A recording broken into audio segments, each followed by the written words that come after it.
This is the new face of Bentley, the Continental GT. It's the first new Bentley that's been produced under Volkswagen's ownership, and at $160,000, it's not exactly the people's car. In fact, at that price you feel like an asshole for calling it a bargain. But it's awfully hard not to. From the outside, the first thing you'll notice is that it doesn't really stand out much. Sure, you'll notice it, I mean, it's still a Bentley after all. But it doesn't have the sex appeal of a Ferrari or the supercar of the future look like a Lambo. It just looks great. And it looks like it's hiding something. Of course, on the inside, it's everything you'd expect from a car that sounds like a Butler. The leather comes from the classiest cows in Northern Europe. Each steering wheel takes 5 hours to hand stitch, and the seats will massage your troubles away. Nothing feels cheap, and everything is where it should be. Except for these buttons, which activate this thing, which turns your Bentley into a Hyundai Tiburon.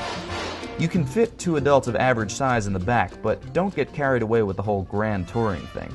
For longer trips, those seats are only suitable for children. The refinement doesn't end with the interior. The ride is exceptionally smooth and the handling is dynamic.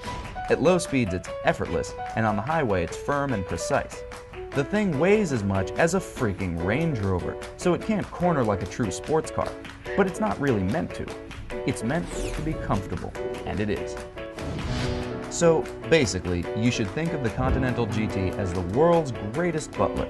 Soft-spoken on the surface, he keeps the place smelling nice, cooks you banana pancakes at 2 a.m., and makes sure there's always a fresh roll of toilet paper. But if you ever need some asses kicked at a moment's notice, he's also a 5th-degree black belt. The thing is seriously fast. Flooring it turns the GT into a fighter jet with walnut trim, thanks to a very clever VW innovation, the W12 engine. It's the same one featured in the Phaeton and the Audi A8, but the cheeky bastards at Bentley added twin turbos to this beast to get it up to 552 horsepower. And the bastard that owns this particular one installed a custom GIAC chip that knocks it up to 640. The torque is through the roof, delivering maximum power at only 1,600 RPM. 0 to 60 takes only 4.7 seconds. And if you've got a long enough stretch of road, you can reach a top speed of 198. It's fast, it's sophisticated, and it's got enough room in the trunk to stash the body. Okay, 160 grand.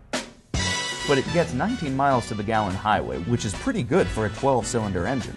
I mean, a Civic gets 40 miles on a 4-cylinder, so if you do the math, that's like... well, that's not the point.